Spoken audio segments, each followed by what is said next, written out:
Have you ever felt that frustration, just stuck, waiting for an IT ticket to get resolved? Well, that entire system is on the brink of a massive revolution.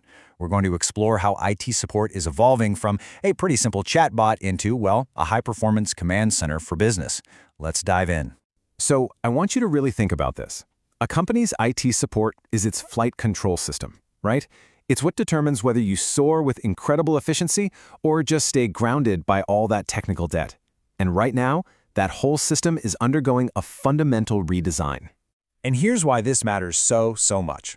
Look, poor incident management isn't just a minor annoyance. No way. It directly hurts the business. It slows your people down, it frustrates them, and ultimately it hits the company's bottom line and its ability to compete. It's a huge deal.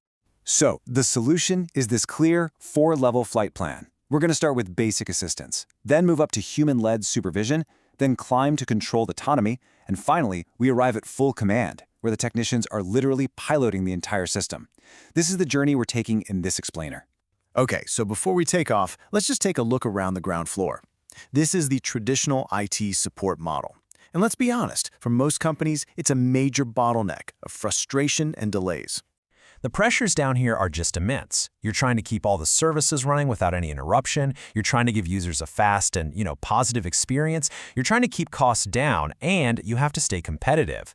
Trying to juggle all of that with a manual ticket-based system, well, that's what creates the bottleneck in the first place.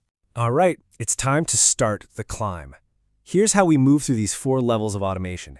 Kicking things off with level 1.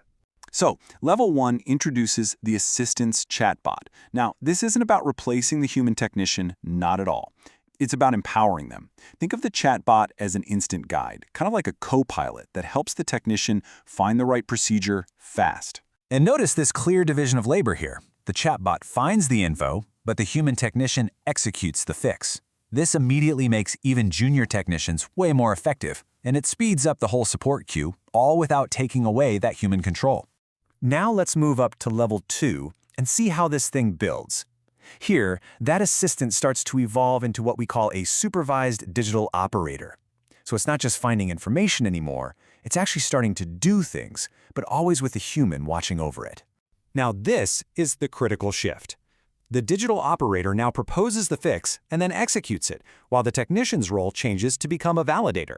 They basically just give the go-ahead for common tasks. This makes the whole process dramatically faster and a whole lot more consistent. Okay, this is where things get really cool.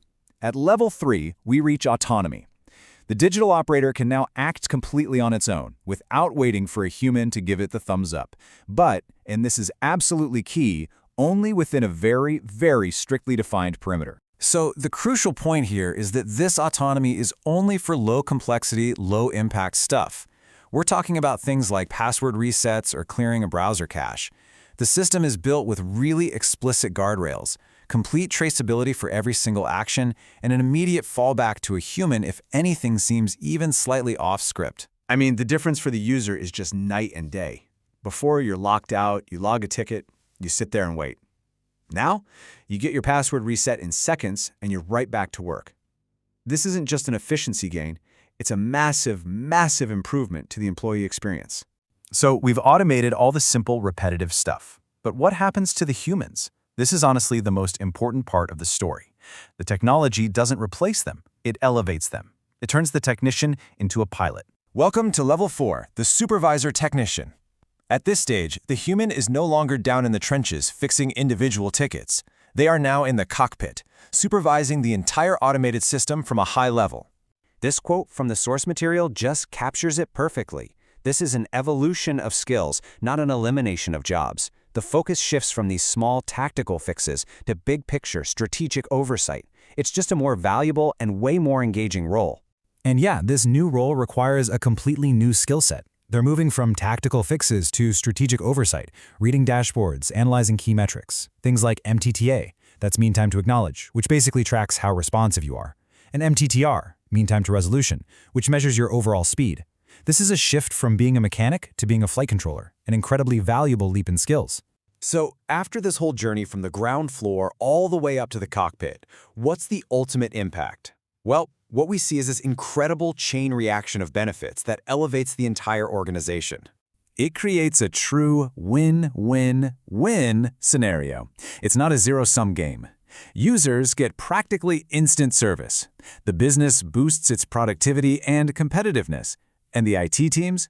They're freed from all those repetitive tasks to focus on more stimulating, high-value, strategic work. Everybody wins. And this creates a really powerful virtuous cycle.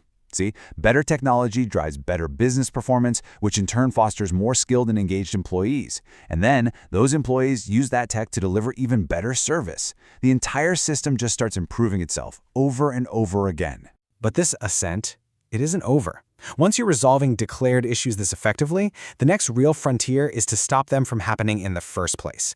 This means moving to proactive supervision, using data to anticipate and fix problems before a user ever even notices them. Which leaves us with this final, powerful question.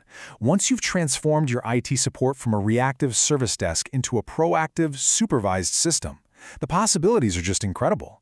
The real journey, it turns out, is just beginning.